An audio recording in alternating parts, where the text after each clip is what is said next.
Hello, everyone. This is William del Pilar, and welcome to Fired Up, your source for conservative talk. We're going to be taking on and diving into the whole Minnesota fiasco where federal agents are arresting violent illegal offenders as activists and their networks are trying to shut them down. So, within this framework, we're going to discuss if big tech is running cover online or are they finally doing what's right. Then we're going to talk about our favorite Somalian, Ilhan Omar, how she somehow turns chaos into clout and possibly cash. It's going to get hot, people. It's going to get hot. So let's bring in our panel, the G Man, the wonderful and beautiful Ms. Annette Ross, and let's get into it. Senorita Annette, how you doing? Good. How you doing, G Man? Doing well. Outstanding. I'm fired up with You know, I need to get you the Grumblings media mug. I've got like yeah. 5 of them here. I need to get one to each of you guys. You know, you guys are aware that the California convention's here in San Diego this April, Oh, I right? did not know that. I'm going. Are you going? Yeah, exactly. Because I was gonna go anyway. Then I was like, "Oh yeah." Now I stayed at home last time, so going back and forth. Honestly, if you can afford it, just get the room. It just saves everything from not to gross anybody out, but it's like when you want to go take care of business in the room right down there is great. Having a hotel room right there is wonderful. You know, so that's what I'm gonna do. I'm gonna get a room down there. Maybe I'll try to get my wife to finally go down and enjoy some of the festivities, but I don't know. But yeah, I'm looking forward to heading on down there. I'm going to talk about that on Fired Up California. But this is Fired Up Conservative Talk, where we talk the national issue. And tonight's national issue is Minnesota. Minnesota's networks, the violence, and the political fallout is the topic tonight. So, because of Democratic politicians and compromised local law enforcement, Minnesota has become a flashpoint. Self-defense killings, trained activist deaths, maybe or maybe not wavering White House, aggressive federal arrests, encrypted networks, aka Signal, and then Omar's political stakes. All of this is colliding into a flashpoint. The through line is who ICE is taking off the streets, how organized activists and Democrats respond, how big tech policies doxing, and how Omar's disputed attack and exploding net worth is riding on top of the chaos. Who ICE is removing from the streets, how activists and Democrat officials respond, all that's on the table. And I'm starting to repeat myself, so I will stop.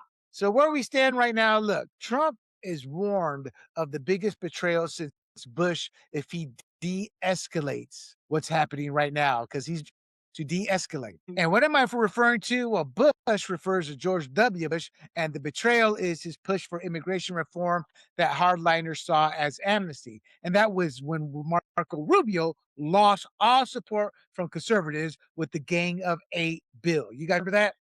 The Gang of Eight. You know, it's like, yeah, let him all through. We're like, no, Marco, you young buck. We saw this during the Reagan era. Sit down, son. And luckily, we escaped that. But they warned Trump not to repeat what they viewed as Bush backing off enforcement. Trump has called Governor Walz, Mayor Frey, and the White House is publicly shifting to a softer tone, touting productive talks as some federal agents prepare to leave and if a judge weighs a lawsuit to halt the search. The federal judge is nonsense. It's just an activist judge. It'll go up. Trump has every right to pursue this through already many court decisions that we've seen earlier. So after these calls, things seem to have cooled down a little bit. But my question to you guys is, with the White House and the narrative we're seeing a softer shit, is this Trump playing rope-a-dope here? And for you non-sports people, rope-a-dope comes from George Foreman and Muhammad Ali. You know, Muhammad Ali's on the ropes. George Foreman, bam, bam, bam, bam, bam, just beating on him, beating on him, beating on him. Then come the later rounds and bam, Muhammad Ali to big old George Foreman out. And that's what rope-a-dope means, playing possum, making people think what they're seeing is happening when in reality, something else is up their sleeve. Or is this the first real sign he's backing off the very enforcement he promised? G. Well, there's two types of Muhammad Ali. There's the one where you're just blocking, blocking, blocking, right? And then there's the other one that I watched where he's like dancing, and he's dancing and basically avoiding every jab and whatever you call the roundhouse. I think I can't remember, but Jab, hook, counter. a hook.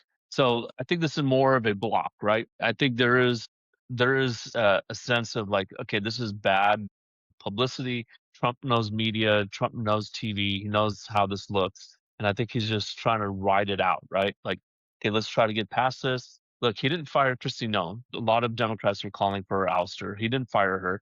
Actually, doubled down saying she's doing a great job. But he did send Tom Homan in, Yeah. which Obama used for 8 years to deport 3 million people. Tom Homan, that Tom Homan, the guy that the Democrats love to hate, Obama used him for 8 years. And he sent Tom Homan in to kind of stabilize things because Tom's seasoned, right? He knows exactly what to do. So I think what he's doing right here is he's basically playing a little bit of defense, but he's not going to back down. He's not going to back down on his essential promise of deporting people who shouldn't be here. And you know what? I think he knows the statistics I talked about 2 weeks ago. Obama deported 3 million people. He was labeled deporter in chief.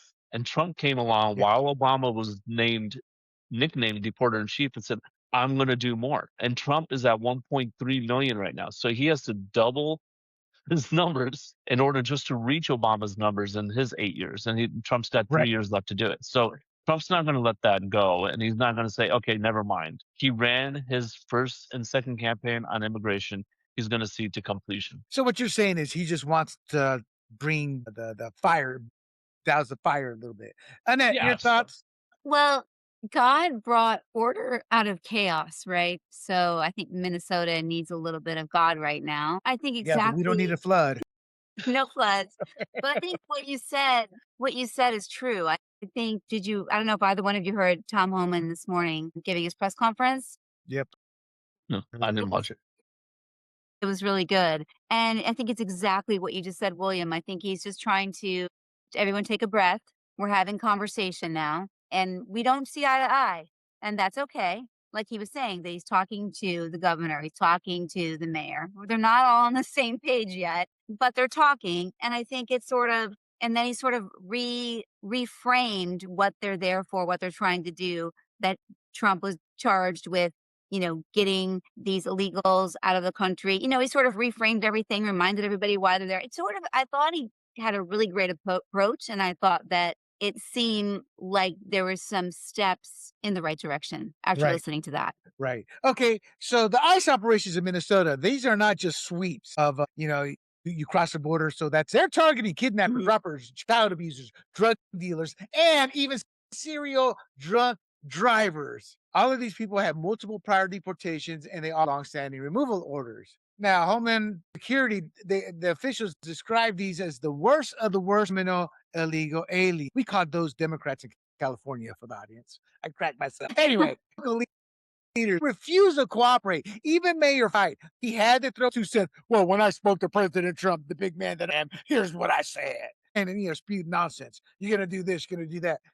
And I'm like, maybe you said that, but you're not helping by being a braggadocio coming out here. All you're doing is getting your people to stiffen their backs and not want to work and to keep repeating nice. My point here is Tom Homan at that press conference today said it. Where were you guys, Riley, when the 300,000 kids came through, and they're in these, So when ICE is pulling kidnappers, rapists, and serial drunk drivers out the streets and local leaders are dumping them back into neighborhoods, why isn't every GOP heavyweight screaming this from the rooftops every single day? This is a legit question. This is one, we are winning this battle simply because Americans want these people. That's why this is not taking foothold. It has not expanded because Americans just through common sense, like, I don't want this. But why aren't we amplifying it? Why isn't ISA out there? Why isn't Trump out there? Why isn't Thune, Johnson? And I don't mean in general to do as Democrats do. You laser focus in. This Jose Rodriguez Ramon Smith is guilty of rape, is guilty of this. Is show that picture when you're on CNN, when you're on MS Now, when you're on Fox, whenever you're on your local, when you're giving your neighborhood talk. We don't do that. And I get angry because I believe that's low hanging fruit. Because Senorita Lupe, who lives in that neighborhood, when she realized, oh my God, Mr. Smith there is a rapist, he's down the road, she starts to thinking, I don't want these people at all. And we don't do that. Annette, why not? What I guess let me add Yeah. this. What do we need to do to get our politicians to have a backbone? Because you said it 2 podcasts ago. We need more charismatic politicians. We need people that can we need politicians who can relate to the people. That's how you relate to the people. Well, I think one Your of the take. things that G said in the earlier podcast that is also true is that I think people have to believe that you care about them. People should be your number one priority, not politics. But I think in this particular case, because we are talking about what's happening in Minneapolis, Minnesota right now, there's a lot of confusion and chaos that I think is being obviously instigated, perpetuated by groups. There's like a lack, I think, of not a lack of information, but the information that's coming out of there seems to be Annette, correct. but Nobody's arguing that. That is what's happening. My question is, why well, aren't we countering it? because it okay, well, I would say this. Tom Holman said today, these are targeted, right? These are targeted. We have the names of the people we're going. That's it doesn't feel like it's targeted to me. Does it feel targeted to you? I mean, even as a But it doesn't citizen, feel anything. It doesn't feel like anything because we have no message. We say there, but when you see the chaos, there's not a response. Yeah, this is the guy they were blocking, people. Press conference. This is the guy they were blocking. He has raped X amount of people. He has killed well, this many I don't people. think Go ahead. so I don't think then, William, that's a really excellent point, and I don't think it's about not having backbone. I think maybe they just don't do they have the information? If they had the information, wouldn't they be trying to make their point? To me, it's messaging. Gee, what's your take on this? I think it's just complete miss opportunity with the proper messaging, and it's not a matter whether they don't have or have backbone. It's a matter what's right. You're in a battle, Well, and that to your point. I don't know what yeah. the battle is. It's because our message isn't getting out there because our own people aren't pushing it. Gee, I think this goes to all right. So you guys ever watch those votes in the House where a bill you have 220 Republicans and the bill passes with 217 to 216, and 3 Republicans join the yeah, other side? And the reason why they did that is because they look at their constituents and they go, "I'm in a very purple area. I'm going to vote with the Democrats, but this bill's passing anyway, so I don't need to stick my neck out and vote for it." Right? So it's a right. similar idea where Mhm. Trump is out front leading this fight, and especially for a representative who's has to run for reelection every 2 years, why do I have to stick my neck out and then give ammunition to the Democrat who will say the reason why you want to deport these people is because they're all brown, right? And then you're racist. So there's this racism charge. So, gee, what you're saying is what I said. No spine. Yeah, well, so what I'm saying is, yeah, I mean, you can see I'm brown, right? So I'm speaking Are just you? from yeah, I am. You just can't tell because the light's so bright. But they're just afraid of being called racist, right? So in the end, that's what the Democrats are really good at, and it's effective because now a guy and I'm not you named someone earlier, a guy like that was now have to and that he's also a minority would have to fight off these charges that okay, no, I'm not racist. Why invite that on yourself when you know the Democrats want to do it and that's not going to make any change in what's happening. Actually, Yeah. actually, it makes great change, and it goes to and that's the point. We need people who care about the we need politicians who care about the people. That shows they only care themselves, not doing what's right. Go ahead. Do you think then, to G's point and to yours, William, that this is all about they're afraid that that issue is gonna lose them their midterm election? Yeah, totally, Yes. Yeah. totally. 1 year away or 10 months away. Yeah. So what I was happy about the Alinsky tactics made front page news this week, and they were talking about him. You guys have heard me talk since we started podcasting Alinsky tactics. Huh? So I'm glad that this is Alinsky tactic 101. Fight back with Alinsky tactics. The difference is fight back with the truth using those Alinsky tactics. Because when you have the truth and the Alinsky tactics, it is brutal. I would have a press conference every day. Tim Walz is protecting this rapist and who murdered this woman, and this woman. I bring the Ghost Star mom on. Tim Walz is responsible for my child's death. You create the narrative. When I built my first company, I created the narrative to the point when people talked about this one service I had. Oh, yeah, you got to go to KFFL for that. Got to go. So, what do you know about it? I don't. That's just what they tell me. You got to go to these people. You create the narrative. That's what Democrats do. The reason they're not winning this battle is because this narrative they're trying to create is so out there, people are going, no. But eventually, we don't push back, it's going to win out. Again, the shutdown. I got sick and tired. Mainstream media is dead. The shutdown, they lost. No, they didn't. They took New York. They took Virginia. They took Miami partially because it's shut down. Polls showed 60% of Americans blame the Republicans. So we've got to get a grasp on this while we still have the advantage. Any final comments on this portion before we move on? All right. So that's the power struggle at 30,000 feet. And what I mean by 30,000 feet, we're looking at it from above, looking down. We don't necessarily know all the details. But on the ground, it all gets distilled into one name. The media keeps shoving in your face Alex Pretti. I don't know how to pronounce it. Yeah. I don't really care. And yes, I've just had it. God rest his soul. But the guy was an agitator. Was fighting his job. He went out there with a purpose. And these people think that the ICE is shooting water pistols. So they need to get a reality check. And this is why I say Tim Walz is responsible for the death. So the newly surfaced video that shows Alex spitting on an ICE agent, kicking out a taillight on a federal vehicle, and being taken to the ground with what looks like a firearm in his waistband. Let's show this video here, people. Let's show this video. Oops. Sure. There we go. This is Alex Pretti. Can you guys see? Okay. This is a video. Yep. I want to say the Daily Mail obtained it, and there's been on the internet. News movement filmed on January 13th in Minneapolis, showing a man who appears to be Alex Pretti interacting with federal immigration agents 11 days before Border Patrol shot and killed him. Our footage was analyzed. Recognition technology confirmed his identity to a 97% degree of accuracy. On the morning of January, our team received a tip that federal agents were blocking a street at 6th and Park Avenue in Minneapolis. We arrived around 10:15 a.m. We saw observers shouting at the agents as they walked back to their vehicles. When they started driving away, their taillight. An agent then got out of the vehicle, grabbed him, and pushed him to the ground. I didn't realize it was repeating, but y'all saw that. Now this is a guy they want to prop up as a saint, as a man's man, and the lengths they go to this is disgusting. Look at this. Look at that. That's the original. That's the edited version. They're trying to show us a man's man, the kind of man who is a protector, the kind of man you would want your daughter to marry. I mean, that's what, before we move on, I've got to get your comments on that image. Your thoughts on Holy when you see a airbrush guy like that. Batman. I mean, holy airbrush Batman is what I just said. I But know. it's just ridiculous. I mean, it's like, okay, he's getting the supermodel treatment, right? Like everyone has flaws. Everyone has a mole somewhere here and there, maybe a freckle, a wrinkle. I mean, that guy. I mean, he's like the second coming of Brad Pitt on the right hand side. I don't know what's going on there. The left hand side. I mean, he just looks a little more. I don't know. This is a guy, I the don't guy know. on the left hand side. I'll say it. A guy on the left hand side at a nightclub. You want to dance? No. The guy on the right hand Yeah, side. You want to dance?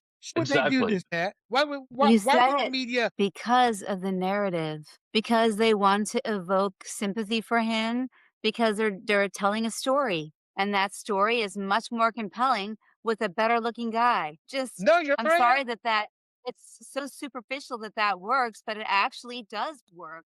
More people will buy in, more people will feel bad, more people want to have that picture evoked in their mind. I agree. I agree. So here's the Hey, thing. I agree with you a lot. It's just I want to purposely challenge you. Just for the audience out there, and that could run for office down the road. I want to hit her hard. Pow, pow, pow. That way, when she gets into those real debates, the cake I had to deal with. yeah, it Yeah. won't be. I could have that with William. Yeah.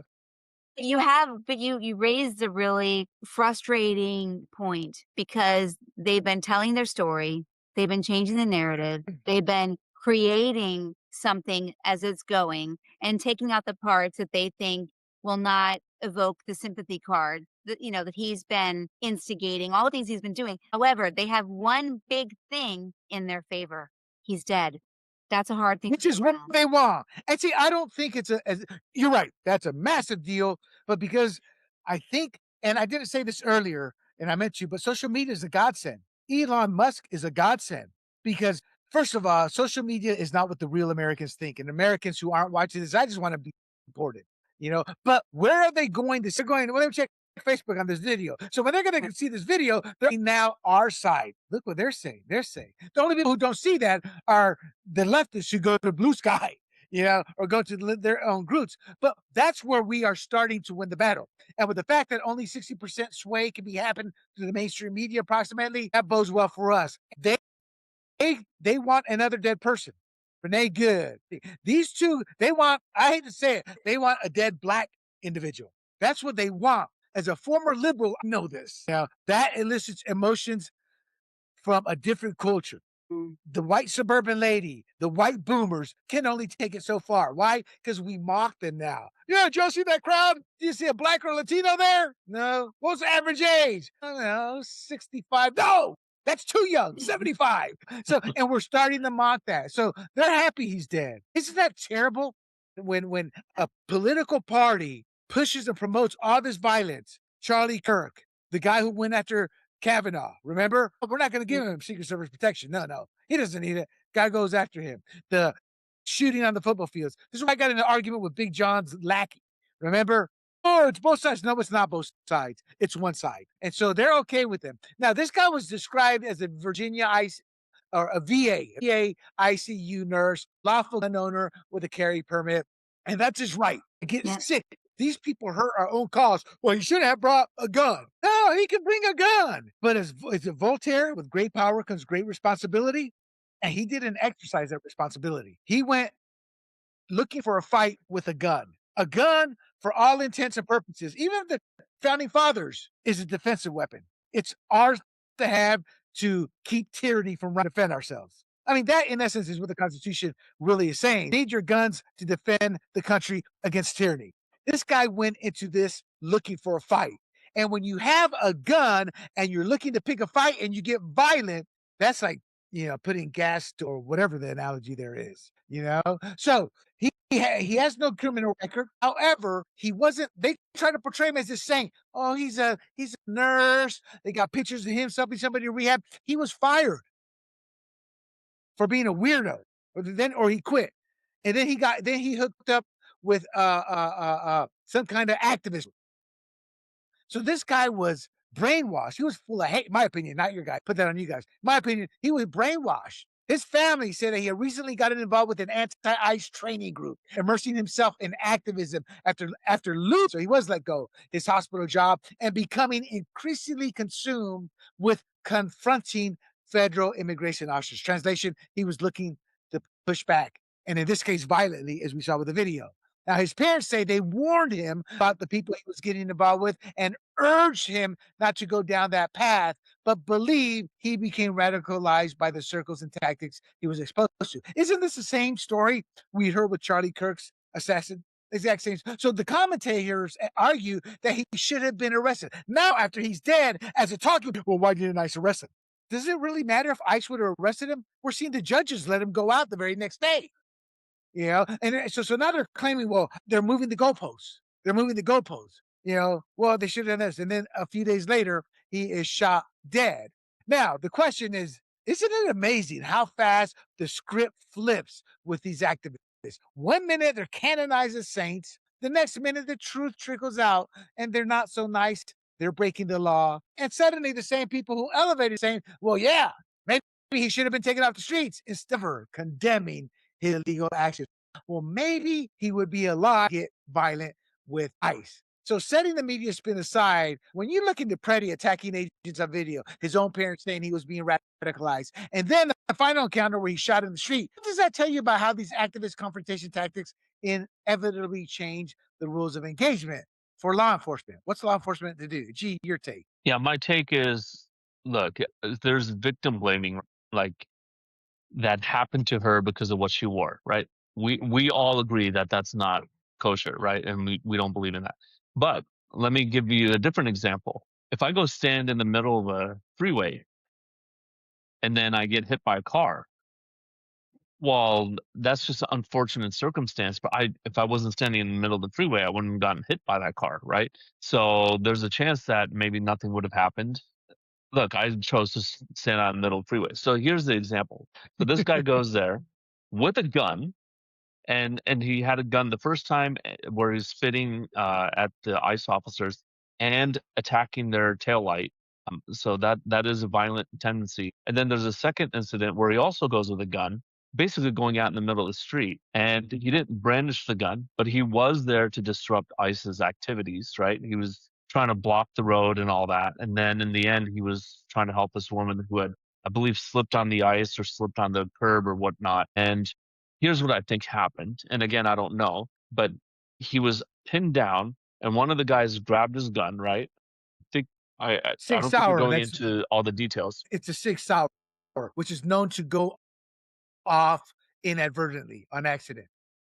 So one ICE officer grabs his gun, but I think multiple officers had seen the gun, and somebody had yelled gun, and then another person had yelled gun, and maybe somebody, the guy who actually shot him, thought he had seen the gun and no longer sees it, right?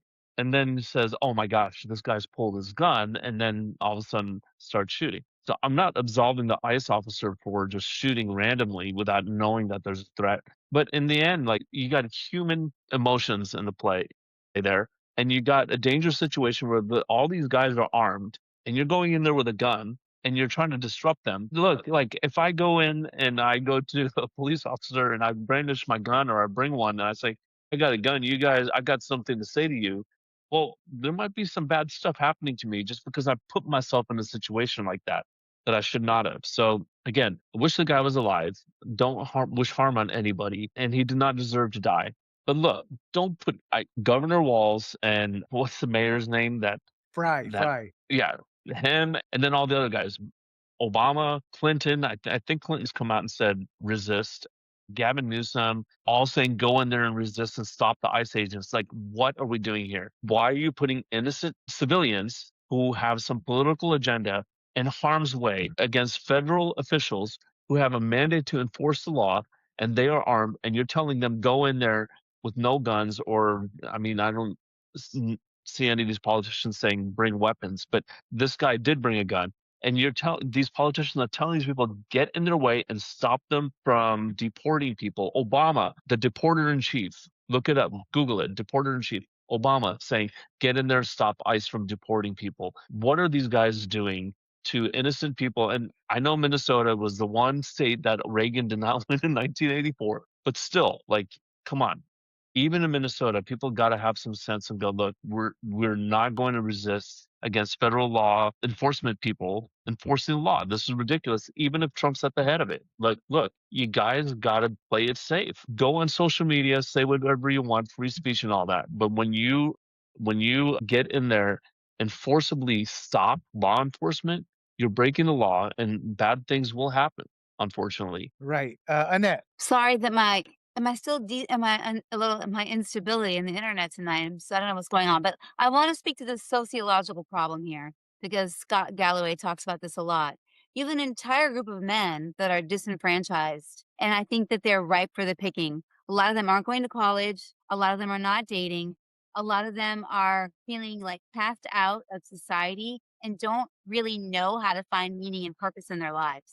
So you take people like that and they're again ripe for the picking for an activist sort of role where I'm going to do something. I'm going to be a part of a movement. Anything that gives their life sort of like a purpose. They get together with a group. They feel more powerful. They're feeling powerless, I think, in their lives. And I think we have like a larger societal problem. One of the things that was talked about a lot this week was is this kind of chaos gonna sort of like trickle into like a civil type of war, in our country? Is it gonna get that bad? And I mean, I don't have the answer to that, but I would say we have a lot of men right now who don't really know how they fit into our society. That's what's Annette, let me troubling. push back.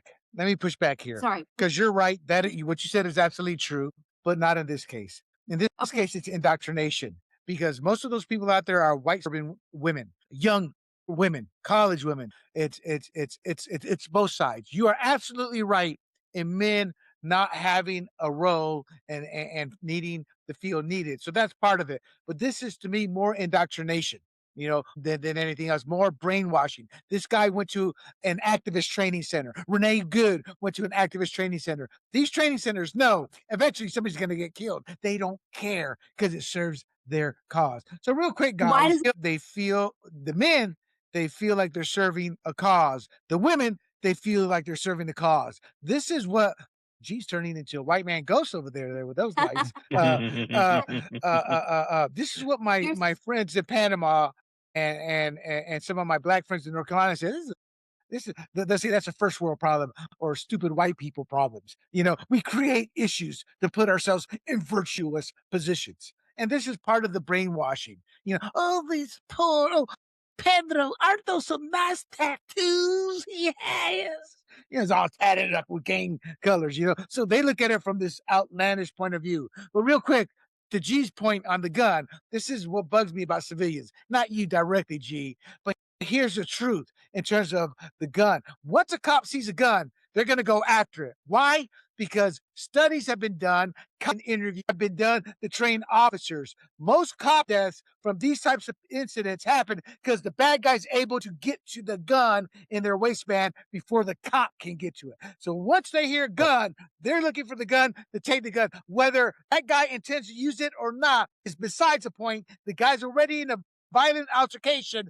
They're not going to deal with a civilian who's never been in an altercation and even reaching for the gun. In this case, No, that and gun I has a had no history criticism of the officer of disarming gunning. him.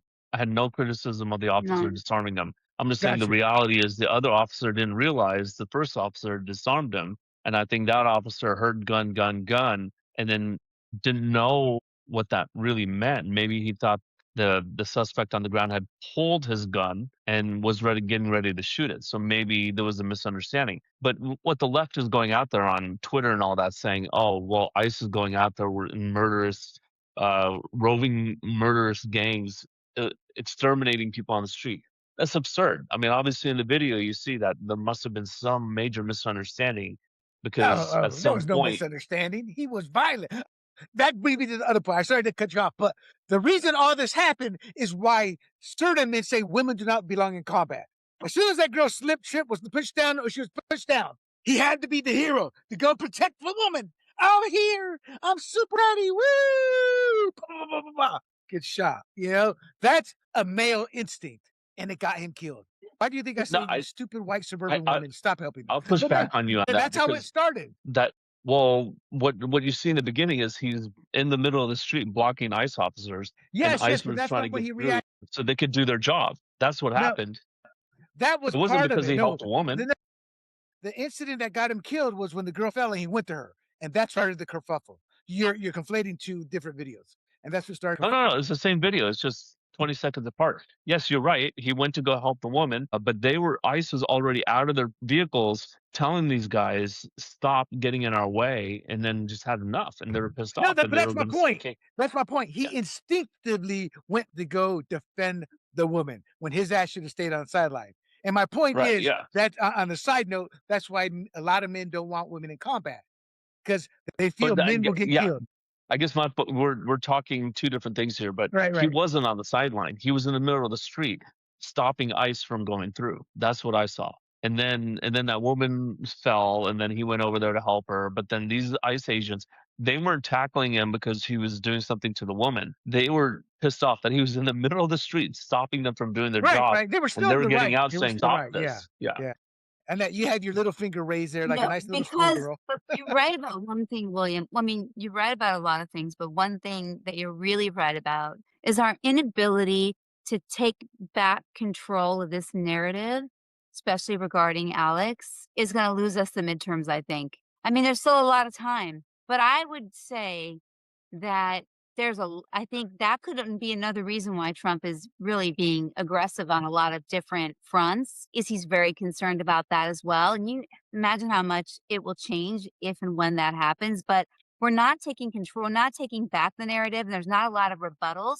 I think Megyn Kelly's actually done a really good job Yeah, about, she has. yeah, She has. I want to give her She credit has. because And you're she's spoken up. absolutely correct. But it's still early. And It don't let social media fool you. As our favorite announcer, CNN, who is who, G? Harry Enton. Harry Yeah. Enton. The Richard Simmons of CNN. Yeah. You follow his movements and you'll lose 30 calories Yeah, in 2 it's like minutes. he said, I mean, the polling shows is like still there's like 80% support for Trump on this. They want him out. And Okay. you would think the Democrats' numbers are going up. From April to this point, they dropped like another 10, 15 points. They're dead in the water. But Trump's So approval rating is dropping as well. no, Trump's approval rate is at 47%. The only poll you can follow that That's is what I truthful saw. is Rasmussen. I just saw it today. At the daily report on his approval ratings. He's at 47%. It's not dropping. That doesn't mean Wow. we're going to win this because you're still correct. You are still correct. We need to get our active. This is why I loathe Republicans. This is why I cannot stand Rand Paul and Thomas, the ultimate libertarian grifters, because we need to get a united voice at the battle of this. All right, let's keep. So Pretti isn't just a lone hothead, a lone moron. Rest in peace. He's plugged into he was plugged into an entire network watching federal agents in real time. And tonight, we know a lot more about how that works. Signal Chat Activist Network. So there are encrypted signal chats that they're saying are used to track federal agents in real time, sharing details on vehicles, those ongoing operations. The Cranstonsteins are involved in it. The politicians are actually involved in it.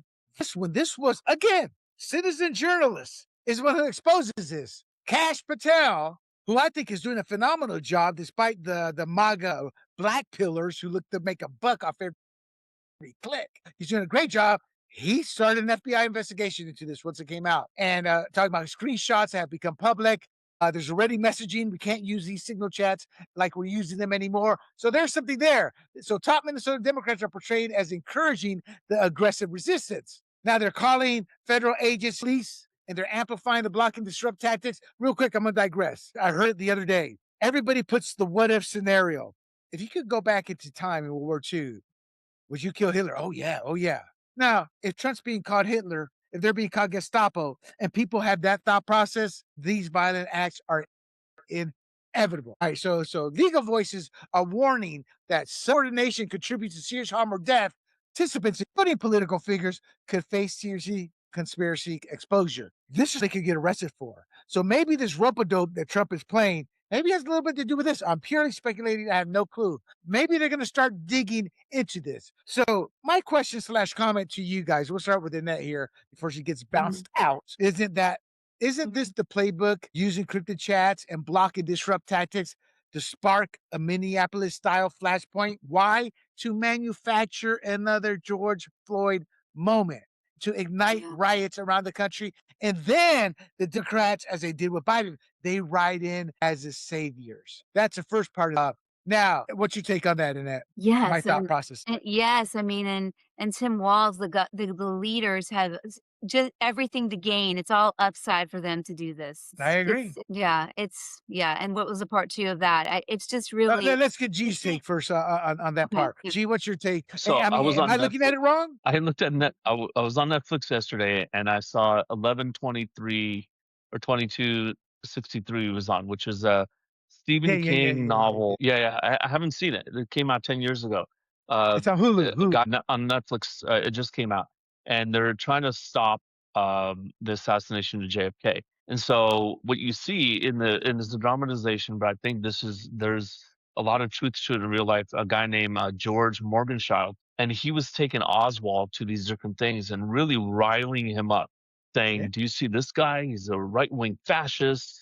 And Oswald's getting more and more agitated. I'm only on episode 3, but he's getting more and more agitated. You can see he's getting more and more radicalized beyond what he was, right? So I tell you that story because I'm looking at the politicians here, and they're doing the same thing.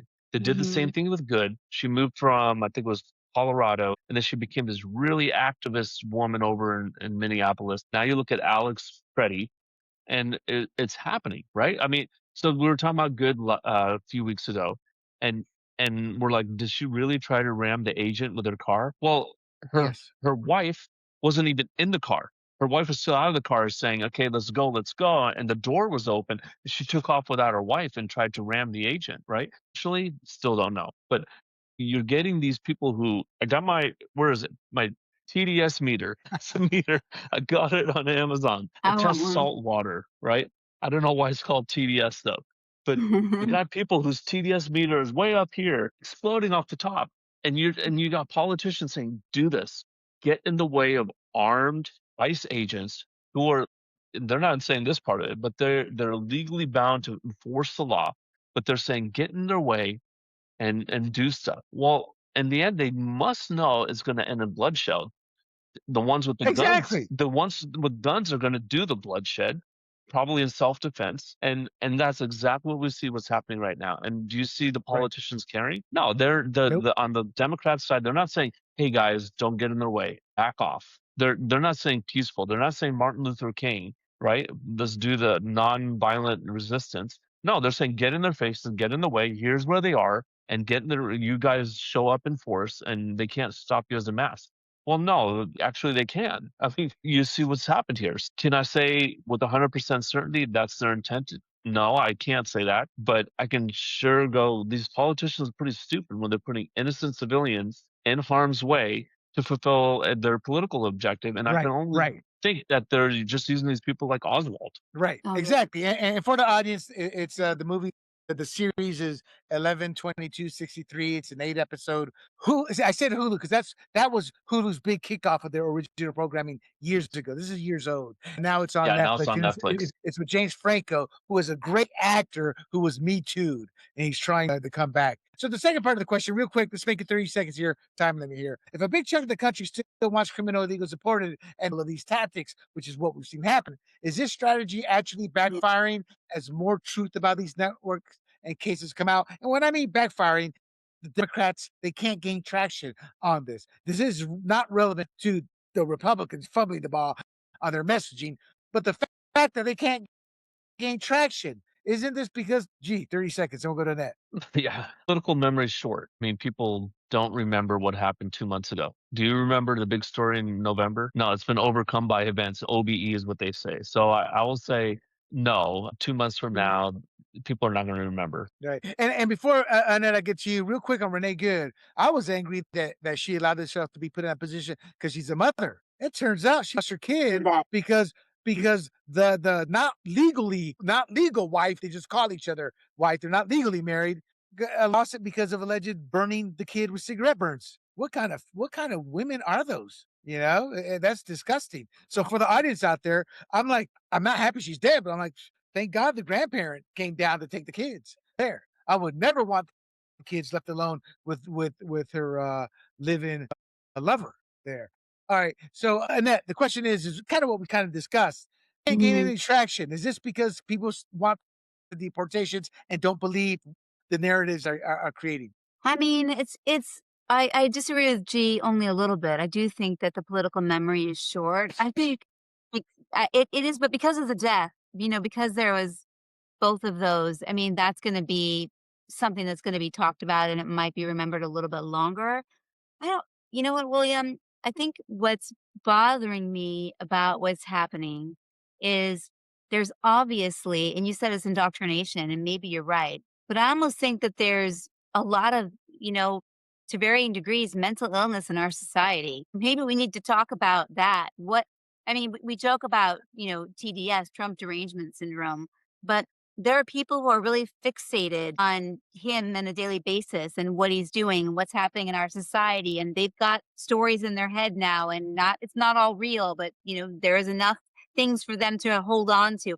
I mean, I just think we're at and I think part of it is really what you're saying and what could change it is exactly to your point, William, if we take back hold of the narrative. And it is true. The person I see doing that out in the media is Megyn Kelly in a very sane and organized and structured way. She's talking about these topics. She, did a great job defending what was happening in Greenland and making a case for Okay, okay, you're right. You're right. Right. But I gotta interject here. This is why she's gone off the rails because now the left. Oh, she platforms. She supports Who's off the supremacists. rails? No, this is why they say Kelly's gone off the rails. Her voice is no longer as important as it used to be because now Democrats point to her. Well, hold on, she's friends with Tucker, who supports white supremacists. True or not, that's the perception and narrative they've successfully created. Yeah, and the perception is truth in the eyes of how somebody sees it. If that liberal sees Megyn Kelly, in their mind, that's the truth. Yeah? Well, is that but if you have a critical thinking mind, you wouldn't think No, that. And you wouldn't no. think yes, That's that because you're that's a saying, though, cop out answer. that is That's a not cop out answer. truth It's a cop is out answer because we don't have that. It's easy. Well, we have critical thinking minds, but it comes back to why I say it's indoctrination. They don't teach kids how to critically think. They teach kids to listen and do as they're told ideologically. And what they're taught is we got to save these people. The reason they're killing people, any crime, is because they're poor and they have nothing. That evil white supremacist Ross, look at where she lives. Look at what she has. She's the reason Raul over there with all the tats is in alive. It's her fault, not yours. Yeah. thankfully, I don't have much. We streamed didn't like his point. It's Annette Ross is the problem. Me. That's the indoctrination. And because they're not taught to critically think, they listen to the narrative. So what you're saying isn't a cop out, but it's not relevant because they're not critically thinking. They've been Okay, but indoctrinated. if G started liking Nick Fuentes, I would not defriend him. And that's what they're doing to Megyn Kelly. They're saying, you have to denounce this person. And she's just saying, you're not going to tell me what to do. And I think that's I fair. think G's got a lot of problems as a brown man if he likes white No, supremacists. But I'm yeah, just saying, but no, hold on. I would unfriend him. I don't want to be no, you associated wouldn't. with anybody who supports white supremacy. See, here's the difference. And we're way off topic here, but I'm going to end it with this. Okay, Here's sorry. the But difference. Go back to Thomas Sowell. When you denigrate a culture over and over and over, when a Nick Fuentes comes along, they listen to them because there's somebody defending who they are. And that's Thomas Sowell right. said, this is what happened to blacks. And now it's happening to whites. And that's what we have to stand up and fight against everything. That's why I have no hesitation in saying Luis Farrakhan is racist, anti-Semite. No, he's not a good, but he did this for, I don't care. The man hates whites and wants to genocide Jews. No, he is the black equivalent of David Dukes on the white side, period, end of story. But we don't do that. We allow Latinos, blacks, and Asians to have a platform. And now whites who have been discriminated against, who have been thrown to the wolves, they see a Nick Fuentes, they hear Tucker Carlson now, and they view them as a black man viewed Luis Farrakhan, as an Indian viewed Gandhi. No, I'm kidding, not Gandhi. Anyway, let's keep moving here. All right, we got to be quick, guys. We're getting ready to push up against the clock. I'll be quick. I'll be quicker. Meta is now blocking links to the ICE list website on Facebook, Instagram, and Threads. They've never done this before. On our social media for Grumblings Media, the worst offender for blocking our videos, our shorts, is Facebook still. So this came out of the blue. So users are encountering error or spam messages when they post their ICE list links. They're being blocked. And this is great. Quick question. Why is Meta suddenly stepping in now to block ICE list links after months of letting activists share a doxing database of federal agents? I have my own take there. Y'all feel free to use it because I think we're going to all agree on this. Annette, let's start with you.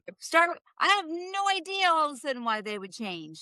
Fair point. Fair point. I felt a Uh, little confused by that. I mean, I don't know either. I can only surmise that they didn't think it was a big deal or that they weren't aware of it until these two people died, and all of a sudden they're like, "Holy crap! Maybe we might be held culpable for this." And again, these are federal agents doing lawful enforcement of the law, and so they probably said, "We don't want to be legally liable for this." So maybe they said, "Let's block it." Okay, those are fair answers. Now, y'all have heard of Section 230. Section 230 is what protects social media. It protects social media. So there's a court case that's happening that could hurt and possibly take away parts of Section 230.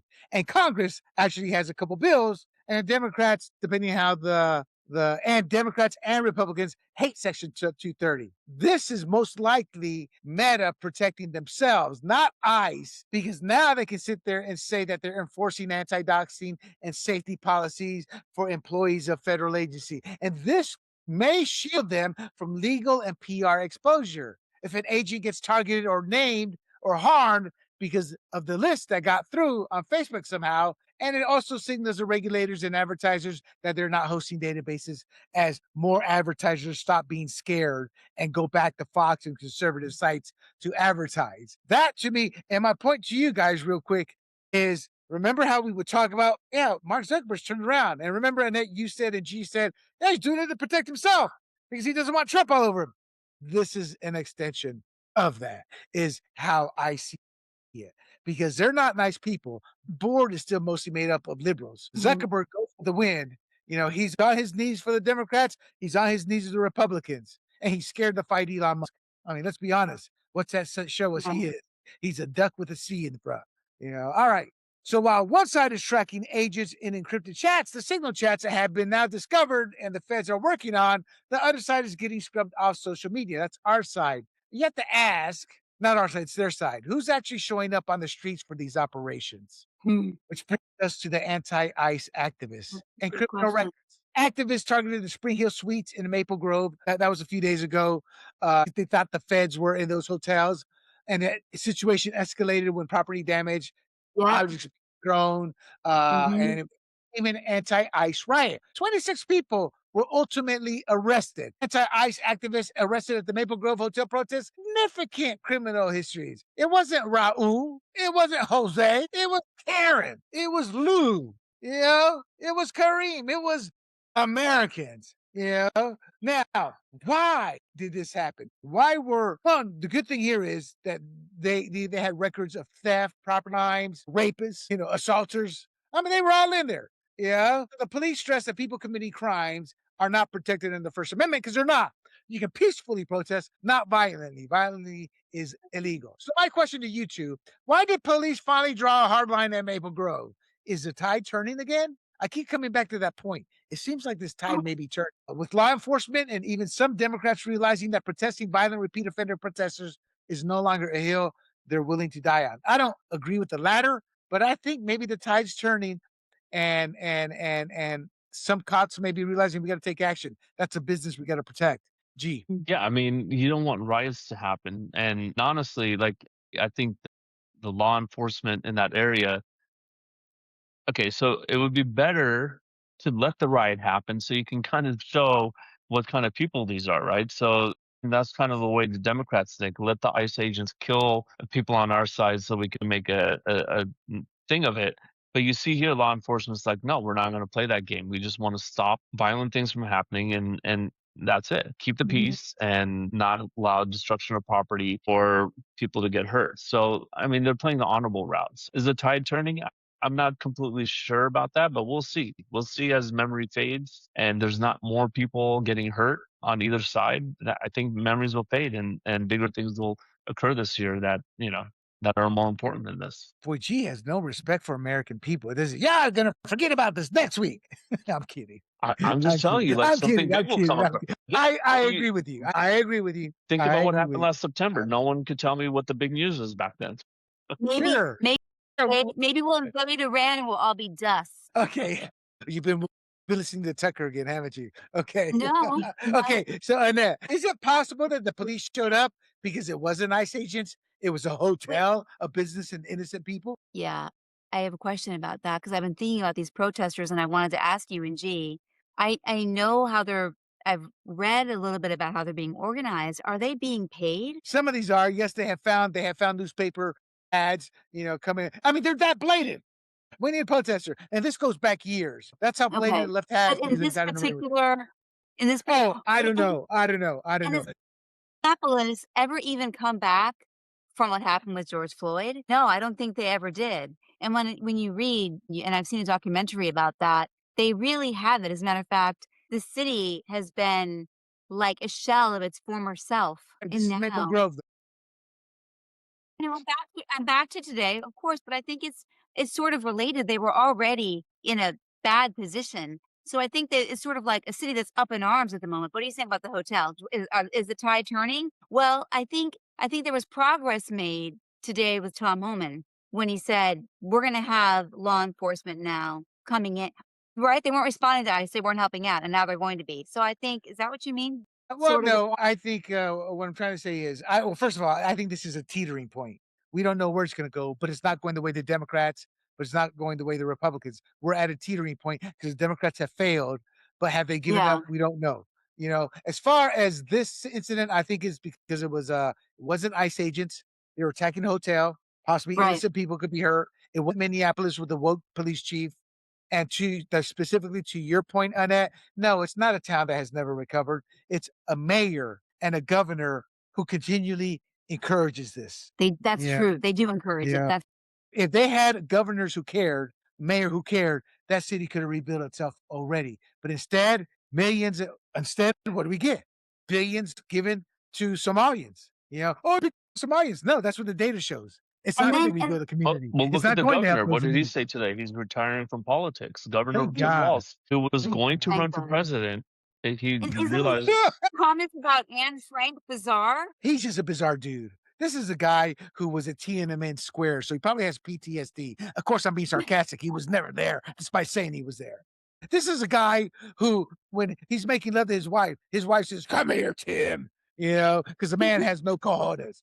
"Come here, boy. Let's go ahead. well, I'm ready. I just have to say, when he was running for vice president of Kamala, his gyrations on stage were just My God.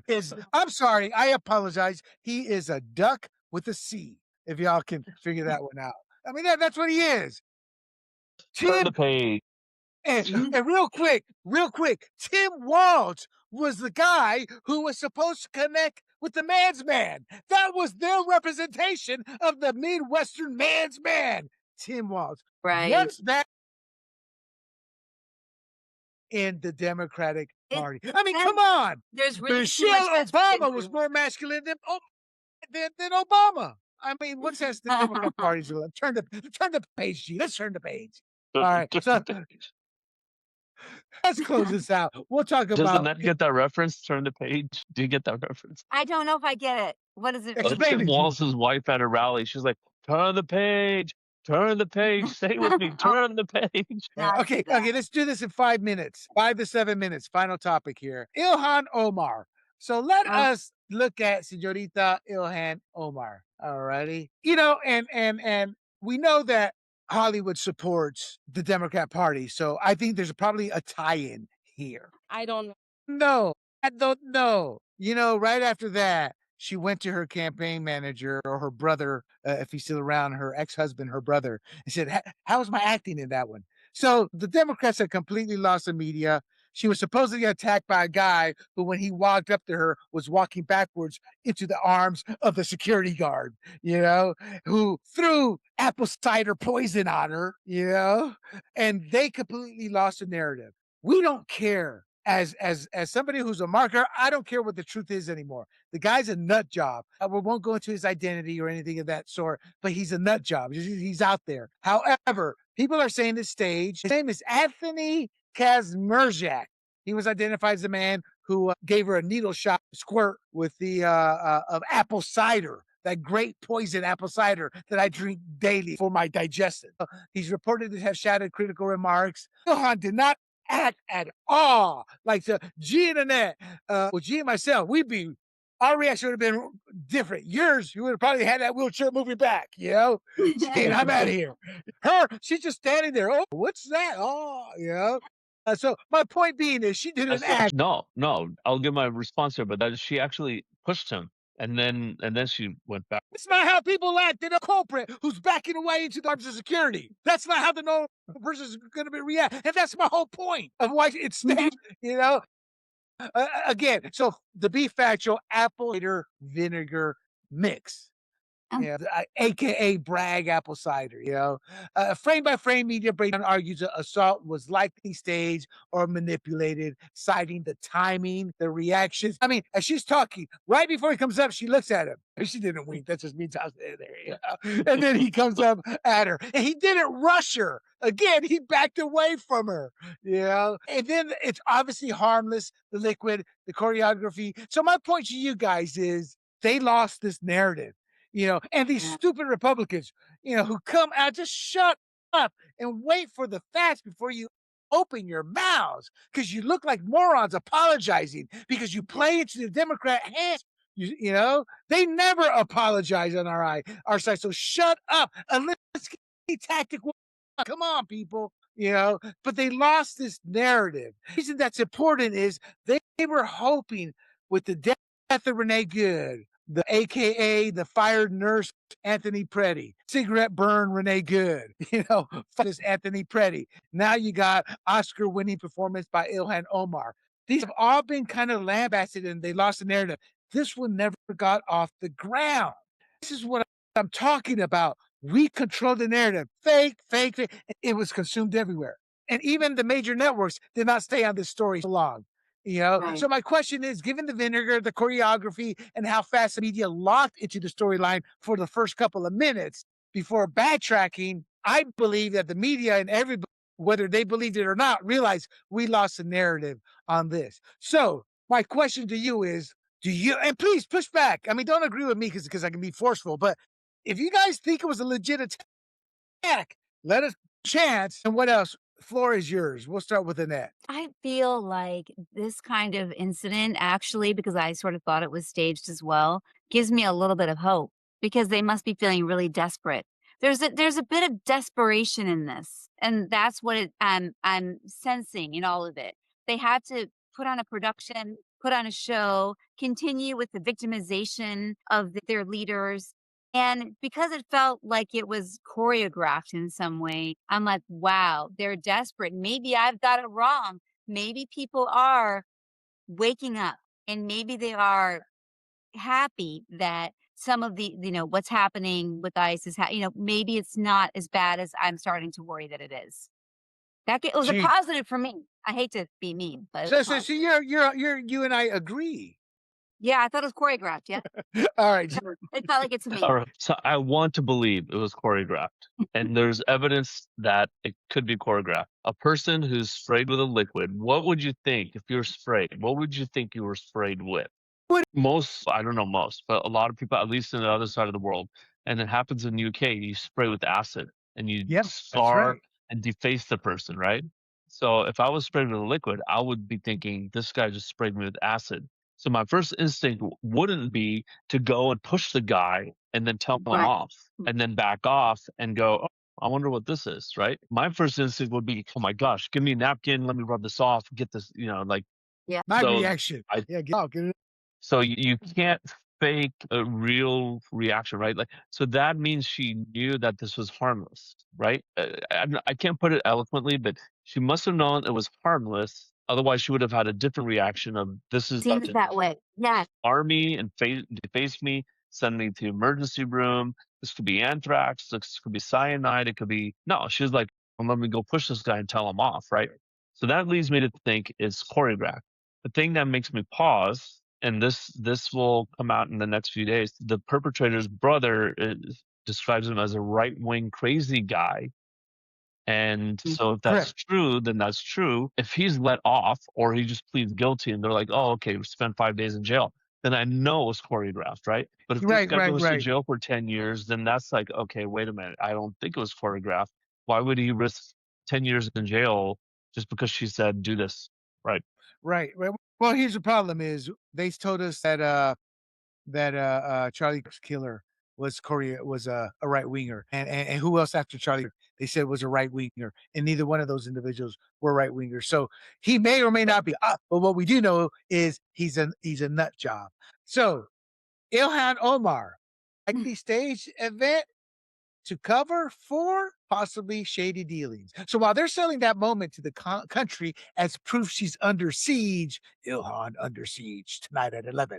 The real story of how Ilhan Omar is cashing in behind the scenes might be even bigger and why this allegedly choreographed incident happened. It turns out William Haler, a longtime business partner of Omar's husband, Tim Minette, is linked to prior fraud allegations, cannabis and wine ventures to the found group Rose Lake Capital and the East Crew Winery. The winery was a winery. Adam Housley, former Fox News contributor, now independent journalist, but really does his winery, said nobody's heard of her wine, and you just don't go from 5 cents, 25 million. And I'm being giving hyperbole, but in essence, he was saying Lucy got some splaining to do here. Lucy being Ilhan. So the East Street Group pulls in millions from Omar's campaigns, then turns that into new ventures, including the East Crew and the venture capital firm whose valuations jumped dramatically in a tiny window. Omar's disclosures show Rose Lake Capital's reported value climbing from essentially nothing. She was like at negative 40,000 or like 40,000. This was a few years ago. Now she's 5 million a year those businesses are doing. East Crew's valuation rockets from tens of thousands up the seven figures over roughly the same people, all as Minnesota is reeling from 9 billion in fraud. Now, she's not denying this. She's refusing or declining to speak on it. And now there's mounting pressure, not pleasure. There's mounting pressure to clarify, was any of this from the COVID era and state funded fraud ecosystem that is thriving in Minneapolis? So taken together, the disputed attack, the media help built around it that kind of failed, and now with the extensive growth of her husband's companies and winery position, Lucy got some explaining to do. Meaning we need to know what is happening, where did that money come from. So when Omar, the question here, when Omar's husband's rockets from almost nothing to millions during a potentially 9 billion, if not more, fraud sale, and her office won't explain the valuations and they scrub the website, what does that say about how tightly her political power is tied to this empire? Meaning, is she tied to the corruption here? Now, we're only going to be able to speculate, so to the audience, we're not saying any of what we say is true. But Lucy got some explaining to do. Annette, your thoughts on all of this? Well, I mean, was the incident also a sympathy card? Like, let me detract over here and so you can feel bad about something because I've got a lot of explaining to do over here. And there's The a lot of victim. question marks about my activities. I mean, those seem very closely connected to me. Like the first thing you could try to do when you're being under scrutiny for something is to distract and do something else. I do that at A the dinner listening table all tactic. the time. Yeah, it's a great tactic. It works for me at the dinner table. So I'm like, we're not going to talk about this. We're going to talk about this. So if something's uncomfortable, so that also points to maybe there being a problem. But isn't there? I mean, the obvious thing is what you said. Where does your wealth come from? I mean, it's just a question. I mean, it's a fair question. Exactly. Gee, Well, look, if Tim Walz is saying he's not going to run for any future office, that must mean that he knows something behind the scenes. He's doing polling and realizes he's got no future. And she must also be doing some polling if this stuff's coming out. And she's in the Somali daycare and healthcare scandal that came out just a month or two ago is gaining traction. I think she's realizing, well, look, like we got to do something about this. Even if this this business was all above board. It just looks bad, right? And she's Yes. not the first congressperson or senator Right. to, on a $175,000 salary become, A 20 million net multimillionaire. worth after 4 years. She's not the first, but people are going to look at that and go, hey, something stinks here. And maybe I mean, again, like I said, it's Minnesota, the one state Ronald Reagan could not win in 1984. Things are that bad for her electorate there. Maybe she has to pull the stunt. That's my speculation. Or is Tim just cashing out? This is great timing for him. Tim's trying to send signals like, don't prosecute me. I'm leaving. I'm leaving. I'm getting out of town. I'm getting out of town. Don't leave me. We got a Brady Bunch moment. All right.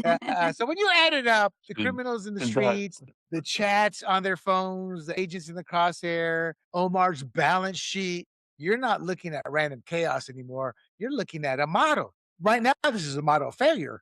But in their eyes, this is the model of how you succeed. Get people killed, use that as a narrative, create a mock scenario of being attacked, create the narrative. The only downside to this business plan is it hasn't worked so far, but they will keep trying.